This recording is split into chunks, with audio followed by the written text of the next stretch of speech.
तस्वीरें हम दिखा रहे हैं सर। राहुल गांधी प्रियंका गांधी के साथ प्रेस कॉन्फ्रेंस के लिए पहुंच चुके हैं। बस कुछ ही देर में जो प्रेस कॉन्फ्रेंस है उसकी शुरुआत यहां पर राहुल गांधी की तरफ से की जाएगी। लगातार कांग्रेस पार्टी की तरफ से वो दावा कर रहे थे कि इंडिया गठबंधन 295 सीटें जीतेगा। हालांकि अभी तक की जो टैली है वो 228 पर है, ठीक उसी तरीके से जैसे बीजेपी अब की बार 400 पार की बात कर रही थी, लेकिन टैली 300 से नीचे है। राहुल गांधी और प्रियंका गांधी कांग्रेस मुख्यालय पहुंच चुके हैं। प्रेस कॉन्फ्रेंस कुछ ही देर में शुरू होगी। डॉक्टर अजीज खान हमारे साथ जुड़े हुए हैं, समाजवादी पार्टी के प्रवक्ता। अजीज खान साहब, अब सत्ता में तो आप नहीं आ पा रहे हैं, गठबंधन आगे कंटिन्यू रह पाएगा सर? इसको लेकर भी तमाम तरीके के सवाल हैं। अरे भाई अनुराग जी, शुभ शुभ बोलिए।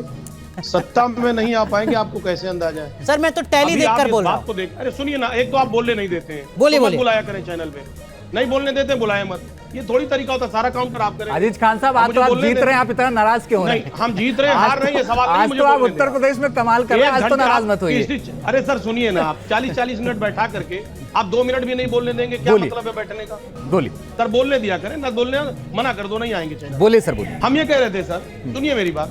अभी देखिए, टोटल जो राउंड होता है वो 21, 22, 23 राउंड, यहां तक कि 27 राउंड भी काउंटिंग की होती है।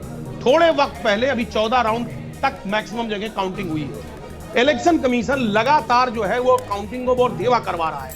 आप देख रहे हैं, आपका भी जो टैली दिख रहा है ऊपर, वो एक ही फिगर बहुत लंबे टाइम से दिख रहा है। क्यों एक ही फिगर दिख रहा है? वो या तो प्लस होता है या माइनस होता। मैं आपको बता रहा हूं, स्पष्ट करना चाहता हूं कि अभी जब काउंटिंग होगी बड़े लेवल पे कई राउंड की, तो जो कुछ स्थितियां दिख रही हैं वो बहुत कुछ बदल जाएंगी।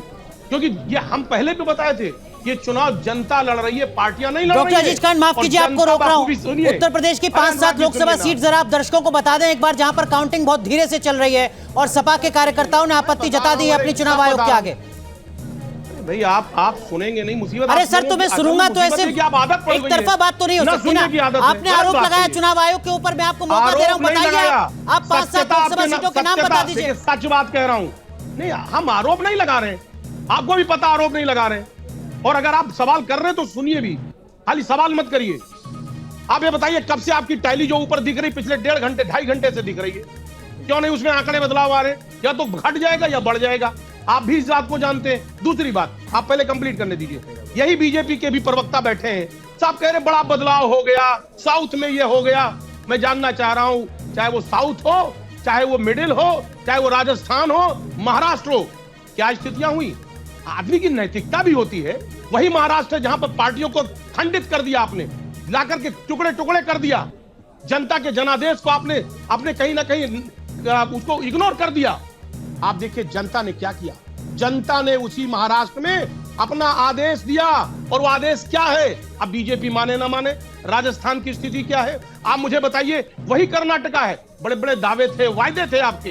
कर्नाटका में क्या हुआ? आज पार्टी की क्या स्थिति हो गई? आप तेलंगाना की बात कर रहे हैं, आप हरियाणा की बात कर रहे हैं। हरियाणा में किसानों ने किस तरह विद्रोह किया, किस तरह बहिष्कार किया, और किस तरह बीजेपी को मुंह की खानी पड़ी, ये आप ये नहीं बताएंगे? ये भूल जाएंगे? सर हम तो सब कुछ बता रहे हैं। हम ये भी बता रहे हैं कि मध्य प्रदेश में पिछली बार 28 नो कंप्लीट करने दीजिए। इस बार 29 सीटें हैं। हम ये भी बता रहे हैं कि हिमाचल प्रदेश और उत्तराखंड में विपक्षी पार्टी का खाता इस बार भी नहीं खुला है। हम सब कुछ बता रहे हैं, आप धैर्य मत खोइए कृपया करके। मैं तो आपको मौका दे रहा हूं कि अगर उत्तर प्रदेश में कुछ लोकसभा सीटों पर चुनाव आयोग चुनाव को प्रभावित कर रहा है तो कृपया करके दर्शकों को बताइए उन लोकसभा सीटों के नाम। सर मैं बता रहा हूं, सुनिए, वही बता रहा हूं कि माननीय मोदी जी के जो गढ़ है बनारस, उसके आसपास की सीटों में भी सेंध लग गया है। बीजेपी हार रही है। नैतिकता के आधार पर मोदी जी को इस्तीफा दे देना चाहिए। आपने तीसरी बार भी नहीं बताया संसदीय सीट का। आप चौथे स्तंभ है, आपकी जिम्मेदारी है। ठीक है, आपकी जिम्मेदारी है। अरे सर, मैं तो जिम्मेदारी के साथ आपको मौका दे रहा हूं। 3 बार मैंने आपसे सवाल पूछा डॉक्टर अजीज खान। 80 लोकसभा सीटों में 8 लोकसभा सीटों के नाम बता दीजिए। पूरा देश आपको देख रहा है, जहां पर चुनाव प्रभावित कर रहा है चुनाव आयोग। आप बताइए तो सही। मैं फिर आऊंगा आपके पास 5 मिनट बाद। आप थोड़ा जानकारी जुटा लीजिए अपने कार्यकर्ताओं से, बताइएगा। मैं मौका दूंगा आपको। पंखुड़ी पाठक